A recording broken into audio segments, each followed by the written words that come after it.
ભીલ ગામમાં રોડની કામગીરી સામે સ્થાનિકોમાં ભારે રોષ ફેલાયો છે. રોડ બનાવવાની કામગીરી હાથ ધરવામાં આવી, જો કે આ કામગીરીને લઈને સ્થાનિક રહીશોમાં ભારે રોષ જોવા મળી રહ્યો છે. સ્થાનિકોનો આક્ષેપ છે કે રોડની ગુણવત્તામાં ગંભીર ગેરરીતિ કરવામાં આવી રહી છે અને કોન્ટ્રાક્ટર દ્વારા નીચી કક્ષાની કામગીરી કરાઈ છે.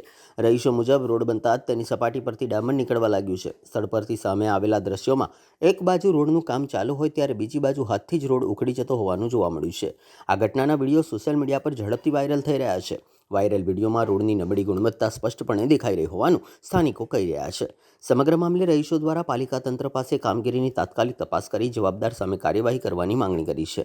શહેરમાં વિકાસ કામોની ગુણવત્તાને લઈને ફરી એકવાર ચર્ચા શરૂ થઈ છે અને લોકો પ્રજાના ટેક્સના નાણાંનો યોગ્ય ઉપયોગ થાય તેવી માંગણી કરી રહ્યા છે. 12માં આ બિલ વિસ્તાર આવ્યો છે, એમાં રોડનું કામ ચાલી રહ્યું છે. કોન્ટ્રાક્ટરનું નામ છે શિવમ કોન્ટ્રાક્ટર કરીને કોઈ છે. એટલું થર્ડ ક્લાસ કામ છે એમનું, જે આખો રોડ એક હાથથી અને પગથી એક ઠોકર મારે તો નખ ના જાય પણ રોડ ઉખડી જાય એવું આ કામ કરીને ઊભા છે કોન્ટ્રાક્ટરો.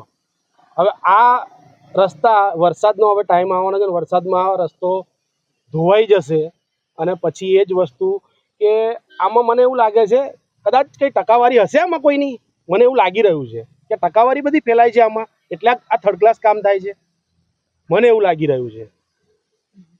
અક્ષયભાઈ.